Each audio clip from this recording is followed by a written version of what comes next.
It's better. Through all of your life and before you got here into this body, you have been in the process of becoming.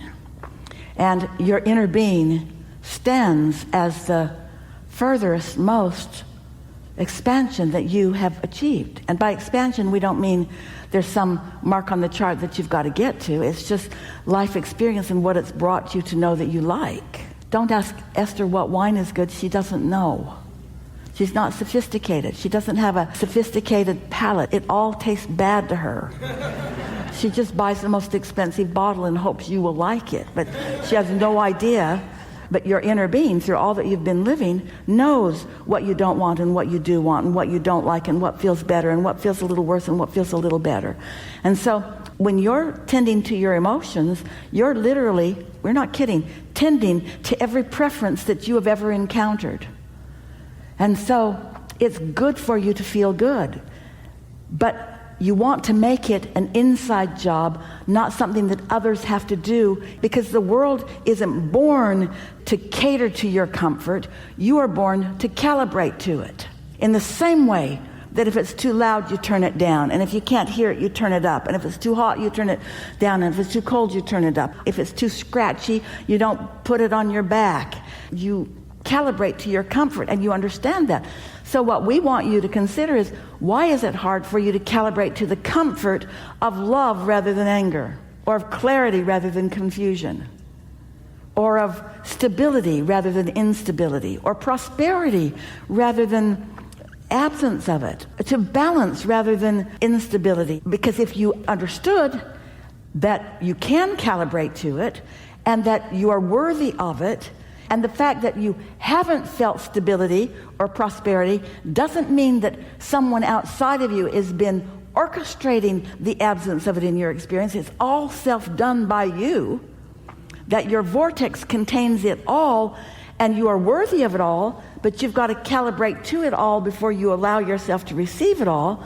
Can't you just feel how once you get this, you're going to have more win-win-win with more people? And wouldn't you just really like it if more of the people that you're engaging with would accept their ownership of how they feel, and therefore would stop pushing against so much that they can't control, and therefore would lose their frustration because they can't control it, who could walk in and see something unwanted, something as terrible as socks stuffed into or something worse, and not have it knock you over, but instead you understand that everyone has the free will to align with their well-being or not, and that your work, teacher, is to demonstrate what alignment yields to you.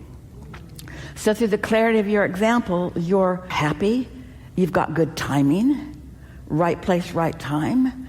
In other words, you have insight about things. Esther said to Jerry in the monster bus one day, I'm pretty sure that refrigerator is about to stop working. And now this is a really beautiful monster bus. You couldn't buy one that was better.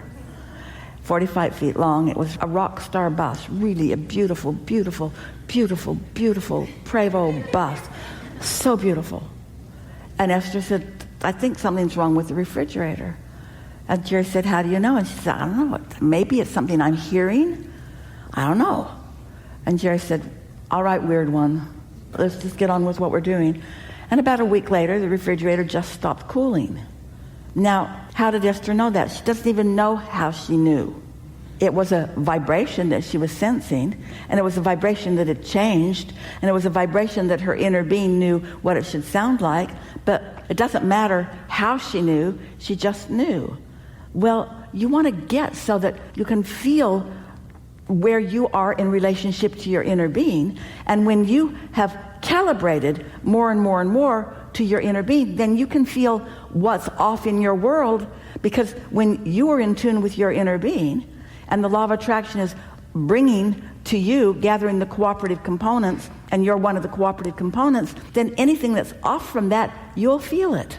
That's what negative emotion is. It isn't a starting place of asking somebody else to do something different. It's a starting place for you to focus on what you want, so that the law of attraction will gather the cooperative components of you and the things that you want together. What you get has nothing to do with what anybody else is getting, which leads us to maybe the most important thing that you'll ever hear from us or from anyone. Most humans, we love you so much, you know what's coming next, live in a sort of finite universe where you think, most of you think, there's this much to go around and we are sharing it. It's like a pie that we're splitting up. And so, because it feels like a finite pie, now you're not only aware of the slice that you've sliced off for yourself, but you're kind of aware of the slices that other people are slicing off for themselves too. In other words, you've got your nose in a place that it doesn't belong. If you understand that the law of attraction is in the process of creating for everyone an infinite pie, that if this time-space reality has the wherewithal to give birth to a desire within you, that your inner being and source energy will join in, that then this time-space reality has the wherewithal to yield it to you from the vortex. If you can want it, you can have it. In fact, where do you think the desire even came from? Even the fact that you can put it into words that describe it, the fact that I want that, where did that desire come from? Well, it came from the vortex, because it's already taken form and shape in the vortex, and you are calibrated close enough to the vortex that you now know that you want it. And so, once you realize that everyone has a vortex, and everyone has created all kinds of things for themselves, and the fact that they haven't let them in to their life doesn't mean that somebody else got it. Nobody can get the contents of your vortex. It's yours.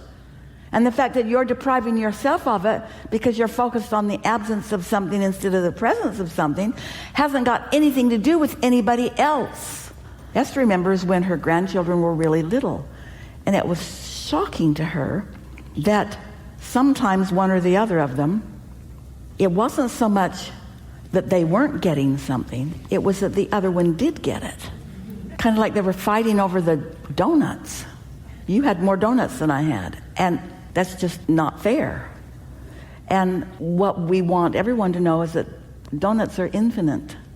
They just keep coming and coming and coming and coming and coming and coming. And then the only one that can deprive you of anything is you, and the fact that you've calibrated a shortage consciousness or finite consciousness rather than to infinite consciousness, where if you can dream it, you can have it. Because the fact that the dream exists means you've got momentum going and it already exists. And if you can go with the flow of the dream, the manifestation will follow. It is law. Thank you. Yep. Yep.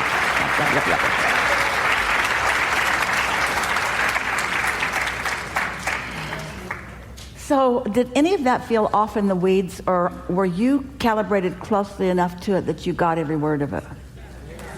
Do you feel more ready to let more in? Yes. Kind of getting the hang of it? Yes. And does it feel simpler than you've been letting it be? Yes. It really is. Now what? Thoughts, schmots, doesn't matter. Subject, doesn't matter. Lighting up matters. And the difference between lighting up and not lighting up, there's two factors. And they both have to do with the emotional guidance scale. There's two factors that have to do with whether you light up or whether you don't light up. One is, do you contradict? And the other is, once you get a bead on something that feels a little good, do you stay there and allow the momentum to grow? That's it. Doesn't matter what the subject is. I want a mate, but the good ones are all taken. I want a mate. I had one, he died. I want a mate. I want somebody to play with. I want a mate because I'm lonely. I want a mate because I don't have a mate. There's no momentum. I'd like a mate, somebody to eat with, good enough, somebody to talk to, someone to speculate with, somebody to wonder with, someone to harmonize with, someone to calibrate with, someone to gain momentum with, someone to discover with, someone to evolve with, someone to play off of, someone to feel with, someone to feel more alive with, someone who gets the joke, someone who doesn't get the joke but is willing to listen until they do. You see what we're getting at? Did we get to where you were going? Yeah. You satisfied? Feel your way, keep feeling your way until it's the expectation. And what are you feeling your way toward every Just time? feeling good, man. What is it? Feeling good, feeling great. And what's one of the easiest feeling good feelings? Interest. Fun is a good one too. Interest, fun. Interest, fun. No, learning. Esther said to one of her grandkids the other day, ooh, the luxury of being at a place in life where you get to pick a subject and go learn about it. Nothing else is interfering. You don't have to go to work. You don't have to do anything. You get to focus in on this thing that you're interested in and actually feel what it feels like for momentum to grow right inside of you and bring you this thought and this thought and this thought, then this person and this person, then this, then this, then this. Getting to watch the law of attraction in action. Getting to watch creation happen at your behest because you've focused and you've found the feeling of it, and then just watch everything fall into place.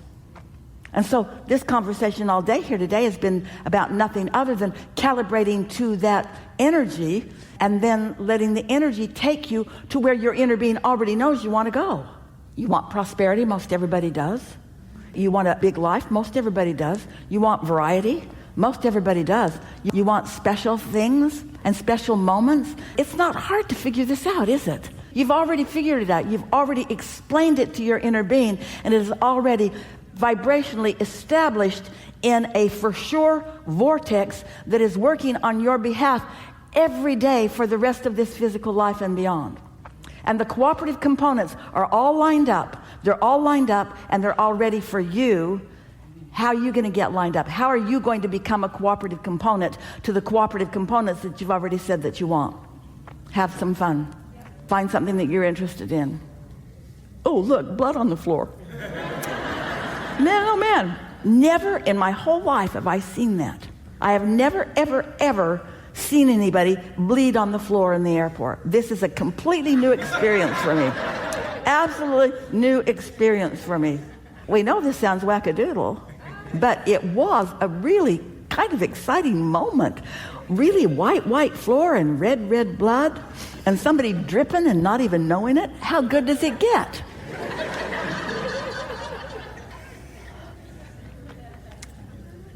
Enough? Thank you.